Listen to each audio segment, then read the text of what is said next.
राधे राधे, हरे कृष्णा। कैसे हो आप सभी लोग? आशा करती हूँ आप सभी मंगल में होगे, स्वस्थ होगे, अच्छे होगे।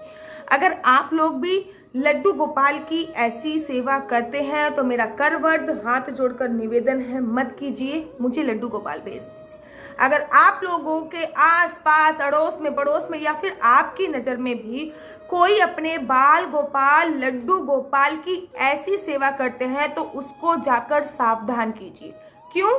क्योंकि आप अपनी आंखों से देख रहे हो ना, ये भी आप एक पाप कर रहे हो। वो तो पाप कर ही रहे हैं, वो तो इस प्रकार की सेवा कर कर पाप कर ही रहे हैं, लेकिन आप अपनी आंखों से देख रहे हो तो आपके नेत्र जो है उस पाप को देख रहे हैं। आप भी पाप के भागीदारी हो रहे हो, कुछ परसेंट पाप आपको भी मिल रहा है। आज मैं आपको एक ऐसी सत्य घटना बताने जा रही हूँ जो मेरे साथ, खुद के साथ हुई है। वही बात मैं आज आपको बताने जा रही हूँ कि आपके आस पड़ोस में अगर कोई लड्डू गोपाल की ऐसी सेवा करता है तो कृपया करके उसको रोकिए, पाप के भागीदारी मत कीजिए। एक बार मैं कथा करने गई मध्य प्रदेश के देवास में मैं कथा करने गई थी, मुझे अच्छी तरीके से याद है। तो वो सामूहिक कथा थी, उसमें एक मुख्य जजमान बनाया गया, सामूहिक कथा थी वो। तो जब मैं रोज नित्य प्रतिदिन जजमान के घर पे मैंने स्टे किया था, जब मतलब जजमान के बगल वाला जो घर है उसमें मैंने स्टे किया था। तो मैं नित्य प्रतिदिन जजमान मेरे को गाड़ी भेज देता था, मैं कथा पंडाल तक गाड़ी में बैठ के जाती थी। मेरे पीछे जजमान की गाड़ी जाती थी, पहले मेरी गाड़ी जाती थी, फिर जजमान की गाड़ी जाती थी। तो ये हमारा उस दिन कथा का डे रूटीन चल रहा था। एक दिन क्या हुआ कि जजमान की गाड़ी खराब हो गई और जजमान जिस गाड़ी में मुझे भेजता था उसी गाड़ी में उन्होंने अपनी धर्मपत्नी से कहा कि आप इस गाड़ी में बैठ के चले जाइए दीदी के साथ। और मेरी गाड़ी पता नहीं क्या हो गया, खराब हो गई। मैं गाड़ी को डलवा के तुरंत कथा पंडाल में पहुंचता हूँ। मैंने भी बोला हाँ आ जाइए, मैं तो अकेले ही जा रही हूँ, आप भी आ जाइए। वो भी मेरी गाड़ी में आकर बैठ गई। अब उनकी गाड़ी से उतरने तक का लेकर मेरी गाड़ी तक का जो सीन हुआ ना, उसने मुझे, मतलब मेरी 5वें दिन की कथा थी, उसने मुझे कथा नहीं करने दिया। मतलब पूरे 5वें दिन की कथा, जिसे कह सकते हैं मेरी डिस्ट्रॉय हो गई, जिसे कह सकते हैं कि मेरा कथा में मन नहीं लगा। मैंने कितनी मुश्किल से वो कथा करी, मेरा मन अत्यंत व्याकुल हो रहा था। मन कर रहा था कि अभी व्यासपीठ से उनके बारे में बहुत कुछ बोल दूं, लेकिन मैं बंधी हुई थी, व्यासपीठ से उनके बारे में नहीं बोल सकती थी। आज भी जब मैं वीडियो बना रही हूँ तो क्या पता वो लोग मेरी वीडियो देखते हो, तो अभी भी मैं उनके बारे में उनका नाम नहीं लूँगी, लेकिन आप लोगों को मैं सावधान करना चाहूँगी। उनके घर पे एक नंबर के लड्डू गोपाल थे। मुझे नहीं पता कि डेली वो पूजा करती थी, नहीं करती थी, ना तो वो मेरे पास आई कभी ये पूछने के लिए, ना ही मैंने उन्हें बताना जरूरी समझा। हाँ, डेली वो लड्डू गोपाल को कथा में लेकर आती थी, लेकर जाती थी, बस मैं इतना ही देखती थी कि वो लड्डू गोपाल को कथा में लेकर आ रही है। और जो व्यासपीठ है, व्यासपीठ के ऊपर जो पोथी रखी जाती है उसके ऊपर वो लड्डू गोपाल को बैठा देती है और अपने साथ नित्य ले जाती है। तो मुझे ये अच्छा लगता था कि चलो उनके घर पे लड्डू गोपाल, बाल गोपाल की सेवा हो रही है। मैं देखकर बड़ी प्रसन्न होती हूँ। गाड़ी ही बाल गोपाल, लड्डू गोपाल ने ही खराब करवाई हो, ताकि मैं उनका दुख, उनकी पीड़ा समझ पाती। वैसे तो भगवान को किसी भी प्रकार की कोई दुख, कोई पीड़ा नहीं होती, ये सब आपके मन का भाव होता है। हुआ क्या, पहले मैं आपको ये बता देती हूँ, फिर आप कहोगे दीदी इतनी देर तक आपने बातें कर ली, आपने बताई दी। एक्चुअली मैं उस टाइम को याद कर रही हूँ ना, तो सच्ची में अभी भी मेरी रोंगटे खड़े हुए हैं। बहुत ही बता नहीं सकती मैं कैसा मेरे को उस समय पे फील हो रहा था जब मैंने ये देखा था दृश्य। जब मैं आप लोगों को बताऊंगी तो शायद आपके भी आंखों से आंसू बहने लगेंगे। हुआ क्या, जजमान की गाड़ी खराब हो गई। जजमान ने अपनी धर्मपत्नी से कहा कि आप आशु दीदी की गाड़ी में बैठ जाइए, उनकी गाड़ी में चले जाइए। तब मुझे पता चला कि उन्होंने अपने लड्डू गोपाल को उठा कैसे रखा था। मैं गाड़ी के बाहर ही खड़ी थी, मैंने कहा हाँ आप मेरी गाड़ी में आके बैठ जाइए, आप उस तरफ बैठ जाइए, मैं थोड़ा खिड़की की तरफ बैठूंगी, सबसे पहले आप ही बैठ जाइए। वो गाड़ी से उतरी, उन्होंने लड्डू गोपाल की गर्दन पकड़ रखी थी। 1 नंबर के लड्डू गोपाल थे, उन्होंने ऐसे लड्डू गोपाल की गर्दन पकड़ रखी थी। और जैसे ही उन्होंने गाड़ी का दरवाजा खोला, उसी टाइम पे जब मैंने उनको देखा कि उन्होंने गर्दन पकड़ रखी है, मैं उन्हें टोकने ही वाली थी, रोकने ही वाली थी कि उन्होंने गाड़ी का दरवाजा खोला। और जैसे ही गाड़ी का उन्होंने दरवाजा खोला, मैं एक्सप्लेन भी नहीं कर पा रही, बाल गोपाल, लड्डू गोपाल, मतलब जो टोकरी में थे, उन्होंने ऐसे गर्दन पकड़ रखी थी, पता नहीं क्या हुआ, वो नीचे गिर गए। और उन्होंने फटाफट से उसको मतलब ऐसे ही उठाया और रख लिया, ऐसे मतलब टेढ़ा उन्होंने रख लिया। मतलब ऐसा लग रहा था जैसे कि उनको कोई फर्क नहीं पड़ा हो, उनको बिल्कुल भी कुछ फर्क ही नहीं पड़ा हो। गाड़ी में मैं बैठ गई और थोड़ा सा हम लोग आगे चले तो मैंने उनसे पूछा कि लड्डू गोपाल की सेवा कितने, मतलब मैंने घुमा के बातें स्टार्ट करी, ऑन द स्पॉट डायरेक्ट बातें स्टार्ट नहीं कर सकती थी क्योंकि उस समय पे मेरा मूड बहुत ज़्यादा ख़राब हो चुका था कि बाल गोपाल की ये कैसी सेवा कर रहे हैं। उनका बच्चा गिर गया है और बहुत जोर की गिरा है और उन्होंने ऐसे ही उठाया और ऐसे ही मतलब टेढ़ा रख लिया। उनको कोई फ़र्क ही नहीं पड़ा कि उसके चोट लगी होगी कि नहीं लगी होगी या फिर वट एवर जो भी उनके मन का भाव होता है, कैसे उन्होंने लड्डू गोपाल को पकड़ रखा था। फर्स्ट टाइम मैं उनको देख रही थी ऐसा, मुझे तो लगता था कि बहुत सेवा भाव कर रहे होते हैं, बहुत पूजा अर्चना वंदना कर रही होती हैं। बस एक बार उनकी सासू माँ ने मुझे बोला था कि मेरी बहू अच्छी नहीं है, तो मैंने इग्नोर मार दिया था। मैंने कहा था ये तो राष्ट्रीय समस्या है, किसी को ये तो राष्ट्रीय समस्या है भारत की कि सास को बहू अच्छी नहीं मिलती, बहू को सास अच्छी नहीं मिलती, ये भारत की राष्ट्रीय समस्या है, इस पर मुझे डिस्कस ही नहीं करना है। मैं यहाँ पे प्रभु का गुणगान करने के लिए आई हूँ, मैं बस वही कार्य करूँगी। तो उस दिन मैंने देखा कि उनकी बहू ने लड्डू गोपाल को अपने हाथ से पकड़ रखा है, गर्दन से ऐसे पकड़ के लेके आ रही है, टोकरी अलग है। अचानक से दरवाजा खोला और लड्डू गोपाल, गाड़ी का दरवाजा खोला, लड्डू गोपाल गिर गया, उनको कोई फर्क नहीं पड़ा। लड्डू गोपाल को उठा के टोकरी पर उन्होंने ऐसी डाल दिया। मेरे को तो देख के मेरे रोंगटे खड़े हो गए, मेरे को कुछ भी समझ में नहीं आया कि ये उन्होंने क्या किया, कैसे किया।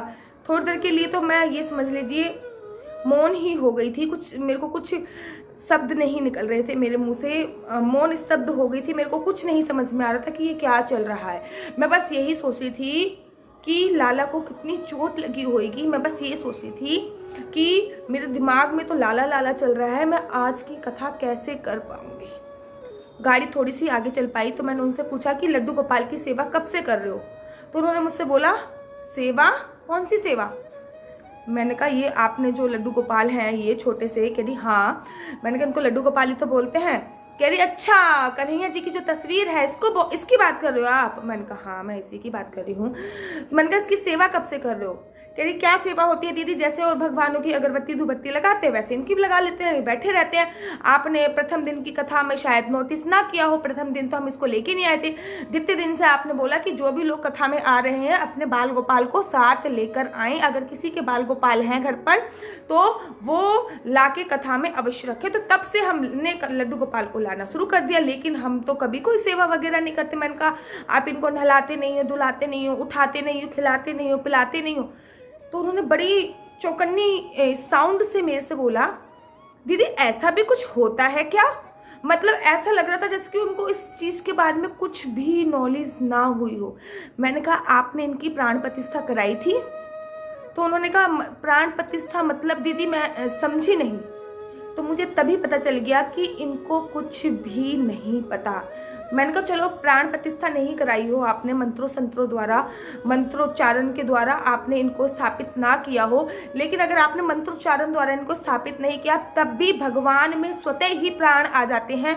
जब हम उनकी पूजा अर्चना वंदना करते हैं तो भगवान में स्वतः ही ऑटोमेटिकली प्राण आ जाते हैं। बहुत सारे लोग मुझसे प्रश्न करते हैं कि दीदी हमने अपने बाल गोपाल लड्डू गोपाल की प्राण प्रतिष्ठा नहीं करी तो क्या अब हम उनकी प्राण प्रतिष्ठा कर सकते हैं? जब आप पूजा कर रहे हो ना, पूजा करते करते स्वतः ही आपके बाल गोपाल लड्डू गोपाल में प्राण आ जाते हैं। मैंने कहा आप इनको उठाते हो? कह रही नहीं। मैंने कहा सुलाते हो? नहीं। मैंने कहा भोग लगाते हो? मैंने कहा नहीं। मैंने कहा फिर पूजा कैसे करते हो? चलो आप मुझे अपने पूजा का रूटीन बताओ। तो उन्होंने मुझसे बोला कि हम लोग सुबह उठते हैं, काम वाली काम कर देती है, हम लोग झाड़ू पोछा मतलब काम वाली झाड़ू पोछा कर देती है, नहाकर जो मेरे हस्बैंड हैं मतलब जो मेरे हस्बैंड हैं वो एक अगरबत्ती जला के आ जाते हैं मंदिर में। बस इतना मैंने सुना। उसके बाद मेरा तो कथा पंडाल आ गया, मैं कथा करने के लिए चली गई, लेकिन आप यकीन मानिए उस दिन की कथा करने में मेरा मन ही नहीं लगा। मैंने बहुत कोशिश करी कि भाई जो और भी लोग आए हैं कथा श्रवण करने के माध्यम से आए हैं, कथा श्रवण करने आए हैं, उन लोगों की क्या गलती है? किसी एक धूर्त औरत की वजह से या फिर एक धूर्त भक्त की वजह से, एक धूर्त व्यक्ति की वजह से मैं इन सबको कैसे क्यों कथा नहीं सुना पा रही हूँ? लेकिन मेरा दिमाग, मेरा कॉन्सेंट्रेट पूरा का पूरा उस लड्डू गोपाल पे ही जा रहा था। मेरे को कुछ भी नहीं समझ में आ रहा था। जैसे तैसे कथा विश्राम करी मैंने, और कथा विश्राम करने के बाद मैं जजमान के जो बगल वाला घर जिस पे मेरे को रहने की व्यवस्था करी गई थी, मैं उस घर पे मैंने चलाई। और आप यकीन नहीं मानोगे, उस समय अक्टूबर का महीना था और मैंने फुल स्पीड में अपने कमरे में जाके एसी चलाया। एसी चलाने के बाद मैं थोड़ी देर तक बैठी रही, कमरे को मैंने लॉक कर लिया। मुझे कुछ भी नहीं समझ में आया, मैंने कमरे को लॉक करा, फुल स्पीड में एसी चलाया और आधे घंटे बाद मैंने जजमान को फ़ोन किया। मैंने उनसे बोला अपनी धर्मपत्नी सहित और आपके परिवार में जितने भी मेंबर हैं सभी मेरे कमरे में आइए अभी, और अभी मुझे अवश्य अभी के अभी मिलना है।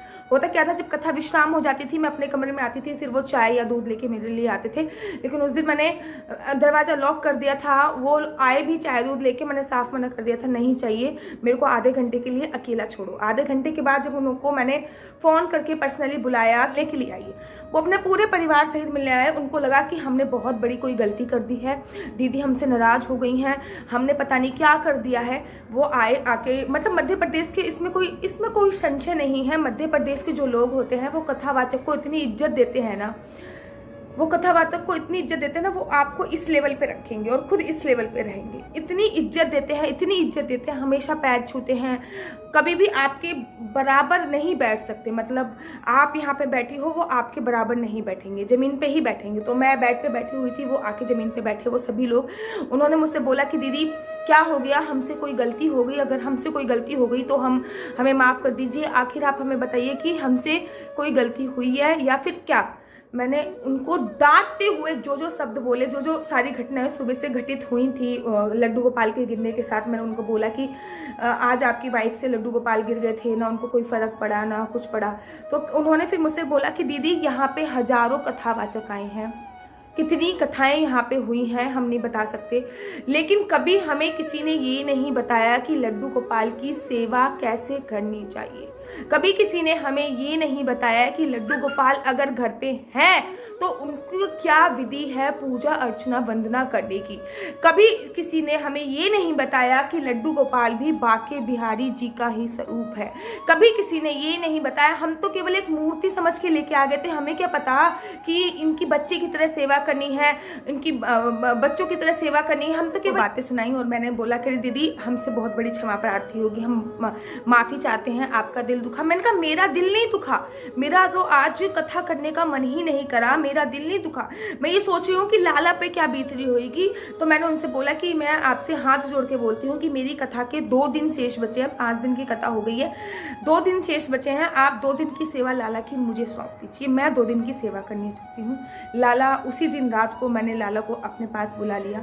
अपने पास बुलाने के बाद मैंने 2 दिन तक लाला की बहुत सेवा करी। उसी दिन रात को मैंने उसको इत्र से मालिश करी। मैंने कहा लाला कहीं तेरे चोट तो नहीं लगी बेटा, ये भूल चूक हो गई है इन लोगों से, इनको माफ़ कर देना।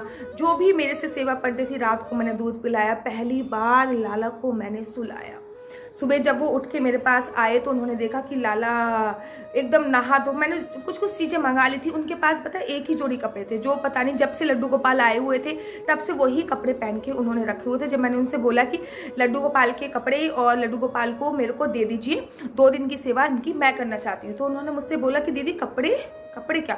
तब मैंने उनसे बोला कि आपका 1 नंबर का लड्डू गोपाल है, आप मार्केट से जाइए, इनके 2-3 जोड़ी कपड़े लेके आइए। जो जो चीज़ की मुझे रिक्वायरमेंट थी मैंने वो चीज़ उनसे वहाँ पे मंगाई। और वो चीज़ मंगाने के तत्पश्चात मैंने उस दिन रात को लाला को अपने पास सुलाया और उसकी पूरी अच्छी तरीके से, जैसे मैं इत्र मालिश करती हूँ, इत्र मालिश करी मैंने। अगले दिन सुबह सुबह मैंने उसको स्नान कराया, धुलाया, पंचामृत से मैंने उसको स्नान कराया और उसकी मैंने पूजा अर्चना वंदना करी। सुबह जब वो चाय लेके मेरे पास आए कि दीदी आप उठ गए या चाय पी लीजिए, तब उन्होंने देखा कि लड्डू गोपाल बाल गोपाल बैठे हुए हैं।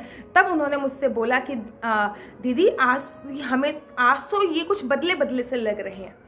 तब मैंने उनसे बोला कि ये अपने चेहरे के हाव भाव हमेशा बदलते हैं, जैसे ही आप उनकी सेवा करोगे वैसे ही ये आपको हाव भाव देंगे। आपसे तो इनकी सेवा होती नहीं है, अब इनको मैं अपने साथ ले जाऊंगी। जब मैंने इनको ये बोला कि इनको मैं अपने साथ ले जाऊंगी, जजमान ने जाके अपनी धर्मपत्नी से कहा, धर्मपत्नी ने अपनी सासू माँ से कहा, सासू माँ ने ससुर से कहा, पूरे परिवार में उनकी मीटिंग बैठने लग गई कि दीदी लड्डू गोपाल को अपने साथ ले जाएगी क्योंकि हमसे लड्डू गोपाल की सेवा नहीं हो रही। उस दिन वो कथा में भी आए, मैंने कथा भी करी और उस दिन लड्डू गोपाल को मैं खुद अपने हाथों से उठाकर कथा पंडाल तक लेके गई, अपने पास अपने से ऊपर उनको बिठाया। कथा बड़ी, उस दिन कथा करने में तो आनंद की प्राप्ति हो गई। 7वें दिन की कथा बहुत अच्छी तरीके से संपन्न हुई। 8वें दिन जजमान ने आके मुझसे बोला, दीदी न जाने 2 दिन से नींद नहीं आ रही है। मैंने कहा क्यों, क्या हो गया?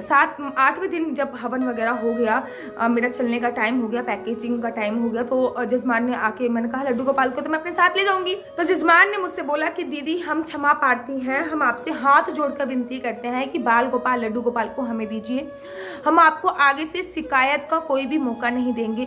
2 दिन से हमारे घर में पता नहीं क्या हो रहा है, परिवार के किसी भी सदस्य को नींद नहीं आ रही है, मन में अजीब सी बेचैनी है, ऐसा लग रहा है कि जैसे हमने कितना बड़ा अपराध कर दिया हो और अजीब सा घर में वातावरण हो गया है। 2 दिन से कथा भी चल रही है, पूजा भी चल रही है, पाठ भी चल रही है, लेकिन फिर भी हमारा मन नहीं लग रहा।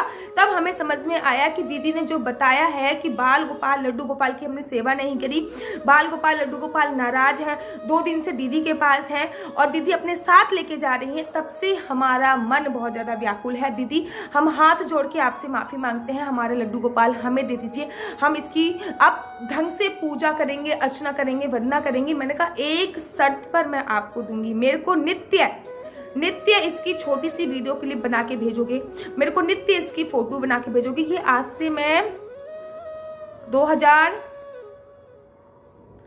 2018 की कथा की बात बता रही हूँ। मैंने 2018 में जो कथा करी थी तब की बात बता रही हूँ। उन्होंने 2-3 महीने तक मुझे उसकी लगातार फोटो भेजी, लगातार ये पहना है, आज आपके लड्डू गोपाल ने ये पहना है, आज आपके लड्डू, जबकि उनके घर पे लड्डू गोपाल पिछले 5 साल से थे और 5 साल से उन्होंने केवल एक ही वस्त्र धारण कर रखा था। उसके बाद लड्डू गोपाल की नित्य पूजा अर्चना वंदना होने लग गई, बच्चे की तरह उनको प्यार करने लग गए और दीदी उन्होंने फोन करके मुझसे बहुत बहुत थैंक यू बोला कि दीदी हमारे घर में जो खुशियां हैं वो 10 गुना ज़्यादा बढ़ गई हैं। फिर एक बार मेरा मध्य प्रदेश का टूर हुआ और जब मेरा मध्य प्रदेश का टूर हुआ तो दोबारा से मुझे उनके घर पे एक बार जाने का सौभाग्य प्राप्त हुआ। मैंने देखा कि उन्होंने दिन दुगनी रात चौगनी तरक्की कर ली है और लड्डू गोपाल की इतनी सेवा करने लग गए हैं कि एक छोटी सी राधा रानी भी लेके आ गए हैं। और उन्होंने मुझसे रिक्वेस्ट करी कि दीदी इस समय पे हम लड्डू गोपाल की सेवा अर्चना वंदना तो बहुत कर रहे हैं, लेकिन आप इसको एक नाम देके जाइए। जब आप आई हो तो आप हमारे लड्डू गोपाल को एक नाम देके जाइए। अभी तो हम प्यार से लड्डू लड्डू ही बोलते हैं, आप जब आई हो तो इसको एक नाम देके आइए, नाम देके जाइए। तो उस टाइम पे मेरे दिमाग में अचानक से उस टाइम पे नाम आ गया माधव, और मैंने उनसे बोल दिया आज से आपके लड्डू गोपाल माधव कह के संबोधित किया जाएगा, आज से आपके लड्डू गोपाल का नाम माधव है। तब से लेकर 4 साल हो गए हैं, मैं कंटिन्यू उनसे टच में हूँ और माधव बहुत अच्छा है और माधव के साथ एक राधा रानी भी आ गई है और उनके घर में बहुत खुशियाँ हैं। तो मेरा आपसे कहने का तात्पर्य ये है कि अगर आपके आस पड़ोस में भी ऐसी सेवा हो रही है, कोई लड्डू गोपाल ऐसे हैं, मेरे नॉन में भी एक लड्डू गोपाल ऐसे ही थे, मतलब ससुराल के पक्ष में जब उन्होंने मुझे फ़ोन करके पूछा कि हमें इतनी सारी जानकारी नहीं थी तो मैंने उनको भी ये सारी बातें बताई। और भी मैंने बहुत सारे लोगों के घर पे सुना हुआ है कि उनको पता ही नहीं है कि लड्डू गोपाल की प्राण प्रतिष्ठा होती है, वो केवल मूर्ति समझ कर उनको लेके आ जाते हैं, उनकी पूजा अर्चना वंदना के बारे में उन लोगों को बिल्कुल भी नहीं पता है। तो जब मैं उनको ये सारी बातें बताई हैं, अगर आपके आस पड़ोस में भी कुछ ऐसा ही आपको देखने को मिलता है कभी कभी, तो लोग लड्डू गोपाल को अपनी नज़रों से दूर करने के लिए इतना कर देते हैं कि पीपल के पेड़ के नीचे छोड़ के आ जाएंगे, मंदिर में छोड़ के आ जाएंगे। क्या आप अपने बच्चों को मंदिर में छोड़ के आ सकते हो? मुझे एक बात बताओ, आप अपने बच्चों को मंदिर में छोड़ के आ जाओगे या फिर आप अपने बच्चों को पीपल के पेड़ के नीचे छोड़ के आ जाओगे? अपने जिगर के टुकड़े को कभी पीपल के नीचे छोड़ के आके देखो, एक दिन के लिए तुम्हारा कलेजा फट के हाथ में आ जाएगा। अरे जो पूरे संसार को चलाता है, जो पूरे संसार का लालन पालन हारण है, उसको कैसे आप पीपल के पेड़ के नीचे छोड़ देते हो या फिर मंदिर में छोड़ के आ जाते हो कि बस हमारी नजरों से दूर हो जाए? वो केवल तुम्हारी नजरों से दूर हो जाते हैं, बाकी अंदर से सोच के देखो, दिल ना दहल उठता है, दिल कांप उठता है। मैं आपसे हाथ जोड़ के बोलती हूँ कि ऐसी सेवा मत कीजिए। अगर आपसे लड्डू गोपाल की सेवा नहीं हो रही है किसी कारणवश, तो आप मुझसे मेरी मेल आईडी पे संपर्क कीजिए, मेरे इंस्टाग्राम पे संपर्क कीजिए और मैं आपको अपना एड्रेस सेंड करूंगी। आप प्लीज़ लड्डू गोपाल को मुझे सेंड कर दीजिए। मैं बकायदा बड़े बड़े अक्षरों में अपना एड्रेस सेंड करूंगी। आप लड्डू गोपाल को मुझे भेजिए, मैं उनके लड्डू गोपाल की, आपके लड्डू गोपाल की पूजा अर्चना वंदना करूंगी, अपना बच्चा समझकर उसको पालूंगी। लेकिन मैं नहीं चाहती कि हमारे किसी भी देवी देवता का ऐसा अपमान हो, हमारे किसी भी देवी देवता का सम्मान ना हो। तो आज की वीडियो में मेरा बोलने का मन नहीं कर रहा, पता नहीं अंदर से मतलब वो सीन याद करते हुए भी बड़ा अजीब सा लग रहा है। फिर भी बस राधे राधे, हरे कृष्णा नहीं बोलूँगी शेयर करो, नहीं बोलूँगी लाइक करो, क्योंकि ये वीडियो लाइक करने वाली नहीं है। लेकिन हाँ, शेयर आप जरूर करो ताकि लोग जागरूक होए। राधे राधे, हरे कृष्ण।